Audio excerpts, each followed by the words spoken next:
Hello everyone, આગળના લેક્ચરમાં આપણે જાતીય સંક્રમિત રોગો ભણ્યા હતા, જે તમને 2 માર્ક્સમાં પૂછાય છે. હવે આપણે આ ચેપ્ટરનો છેલ્લો ટોપિક ભણીશું, જેનું નામ છે અફળદ્રુપતા અથવા તો વંધ્યતા.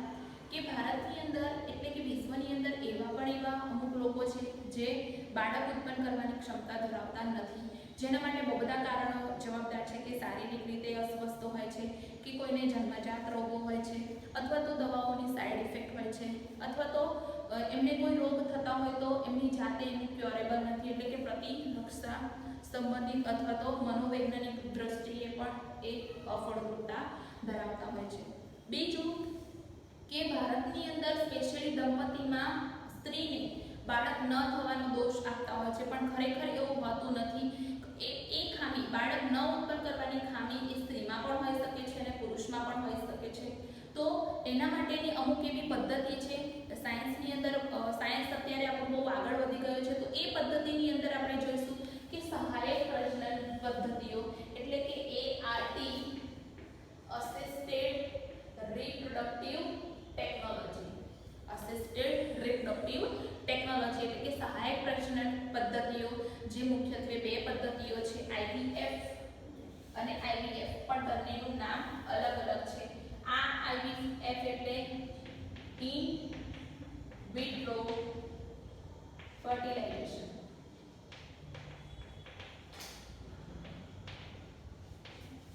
અને આ IVF એટલે ઇન વિવો, મોબાઈલ નહીં હા, ઇન વિવો ફર્ટિલાઇઝેશન.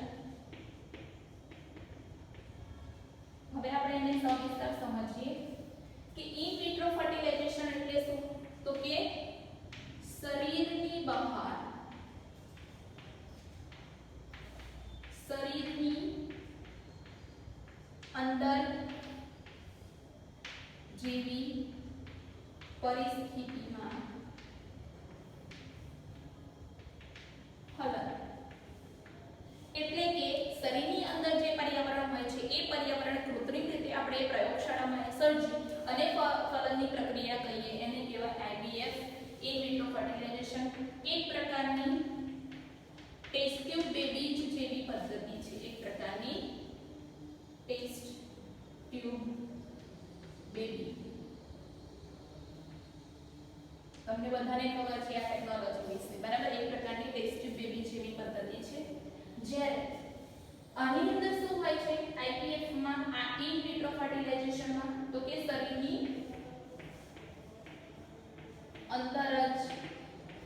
અંદર ફલન. ઇન વિવો એટલે શરીરની અંદર કરવામાં આવતું ફલન, જેને કહેવામાં આવે છે શરીરની અંદર ફલન, એટલે કે શરીરની અંદર જનન કોષોનું સંયોજન.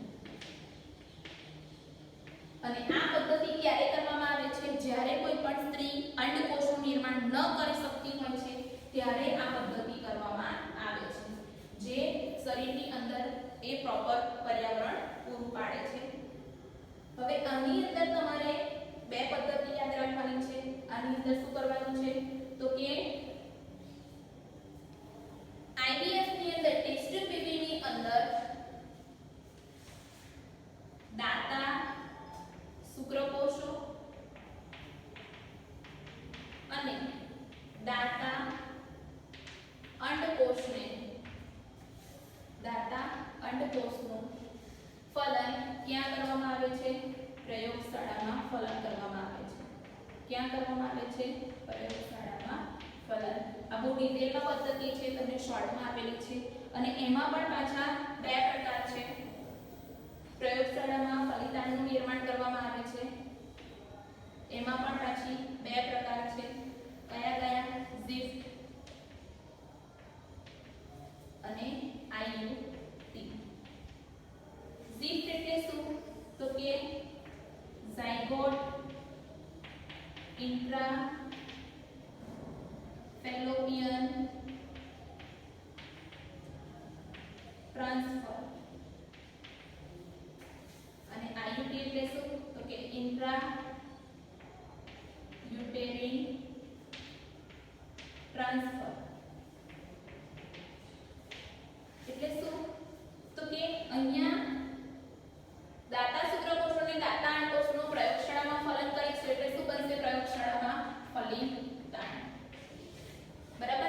હવે એ ફલિતાંડ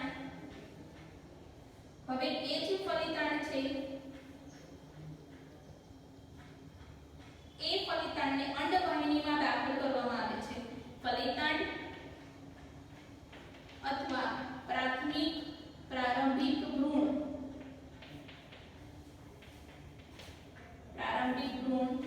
એટલે કે લગભગ 8 ગર્ભ કોષ્ઠી કોષો ધરાવતું ભ્રૂણ, 8 ગર્ભ કોષ્ઠી કોષો ધરાવતું ભ્રૂણ એને શેમાં તબદીલ કરવામાં આવે છે? અંડવાહિનીમાં તબદીલ કરવામાં આવે છે. ક્યાં તબદીલ કરવામાં આવે છે? અંડવાહિનીમાં તબદીલ એટલે કે ટ્રાન્સફર કરવામાં આવે છે. બરાબર. જ્યારે અહીંયા શું કરવામાં આવે છે? 8 કરતા વધુ ગર્ભકોષ્ઠી કોષોને ગર્ભાશયમાં તબદીલ કરવામાં આવે છે. ક્યાં કરવામાં આવે છે? ગર્ભાશયમાં તબદીલ કરવામાં આવે છે. આ ટેકનિક તમને ખબર પડી. In vitro fertilisation. In vitro fertilisation એટલે શું? શરીરની બહારની બાજુ એટલે કે પ્રયોગશાળામાં શરીરની અંદર જે પર્યાવરણ હોય છે એવું પર્યાવરણ સર્જી ફલન કરવાની પદ્ધતિ, જે એક પ્રકારની ટેસ્ટ ટ્યુબ બેબી જેવી પદ્ધતિ છે. તમે બધા જ અવેર છો ટેસ્ટ ટ્યુબ બેબીથી, કે જે કપલ બાળક ઉત્પન્ન કરવાની ક્ષમતા ના ધરાવતા હોય એ મોટા મોટા હોસ્પિટલની અંદર ટેસ્ટ ટ્યુબ બેબી કરાવે છે અને બાળકને મેળવે છે. તો એની અંદર એક્ઝેક્ટલી શું કરવામાં આવે છે? તો કે દાતા શુક્રકોષો એટલે કે જે વ્યક્તિના શુક્રકોષોનું અંડકોષો સાથે ફલન કરવાનું હોય, દાતા શુક્રકોષો અને દાતા અંડકોષોનું પ્રયોગશાળામાં ફલન કરવામાં આવે છે અને શું બનાવવામાં આવે છે? ફલિતાંડ. ફલિતાંડ બની ગયા પછી આઈવીએફ ની પાછી બે પદ્ધતિ છે, ઝિફ્ટ અને આઈયુડી. ઝિફ્ટ એટલે ઝાયગોટ ઇન્ટ્રાફેલોપિયન ટ્રાન્સફર એટલે કે ફલિતાંડને અંડવાહિનીમાં તબદીલ કરવું, અને આઈયુડી એટલે ઇન્ટ્રાયુટેરિન ટ્રાન્સફર એટલે કે ફલિતાંડને અથવા તો 8 કરતા વધારે કોષોને ગર્ભાશયમાં તબદીલ. તો અહીંયા લખેલું છે કે મેં ફલિતાંડ અથવા તો પ્રારંભિક ભ્રૂણ જે 8 કોષીય ધરાવતું હોય એને અંડવાહિનીમાં તબદીલ કરવામાં આવે છે અને ત્યાર પછી એ અંડવાહિનીમાંથી ક્યાં જશે? ગર્ભાશયમાં અને ગર્ભ સ્થાપન થશે. જ્યારે અહીંયા સીધું ક્યાં દાખલ કરવામાં આવે છે? ગર્ભાશયમાં, કેમ કે 8 થી 16 કોષીય રચના પછી ગર્ભાશયમાં જ તબદીલ થતી હોય છે એટલે ગર્ભાશયમાં એને તબદીલ કરવામાં આવે છે. તો આ ટેકનિક સમજ પડી તમને. એના પછી આપણે જોઈશું બીજી technique IVF in vitro fertilisation. અને આ જે ટેકનિક છે કે કયા કેસમાં કરવામાં આવે છે? કે જે માદા એટલે કે જે સ્ત્રી અંડકોષોનું ઉત્પાદન કરી ન શકતી હોય એવા કેસમાં કરવામાં આવે છે.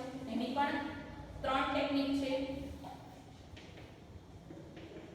એમાં પહેલી ટેકનિક છે ગિફ્ટ. બરાબર. ત્યાર પછી ICSI અને ત્યાર પછી આવશે IUT. હવે એના ફૂલ ફોર્મ આપણે લખીએ. ગિફ્ટ એટલે ગેમેટ ઇન્ટ્રા ફેલોપિયન ટ્રાન્સફર. ત્યાર પછી ICSI એટલે શું? તો કે ઇન્ટ્રા સાયટોપ્લાઝમિક સ્પર્મ ઇન્જેક્શન. અને IUT એટલે શું? ઇન્ટ્રાયુટેરિન ઇન્સેમિનેશન. ઇન્ટ્રાયુટેરિન ઇન્સેમિનેશન. બરાબર. આ 3 ટેકનિક ફરીથી સમજો. ગિફ્ટ એટલે કે ગિફ્ટ નથી, ગેમેટ ઇન્ટ્રાફેલોપિયન ટ્રાન્સફર. અહીંયા આપણે ફલિતાંડને અંડવાહિનીમાં તબદીલ કર્યો તો અહીંયા શું તબદીલ કરવાનું છે? અંડવાહિનીમાં અંડકોષ. આ ફરક છે. ICSI એટલે શું? તો કે કોષરસની અંદર સ્પર્મનું ઇન્જેક્શન આપવામાં આવે છે શરીરની અંદરની બાજુ, અને IUD એટલે યુટ્રસની અંદર શુક્રકોષોને દાખલ કરવામાં આવે છે. અહીં આપણે જોઈએ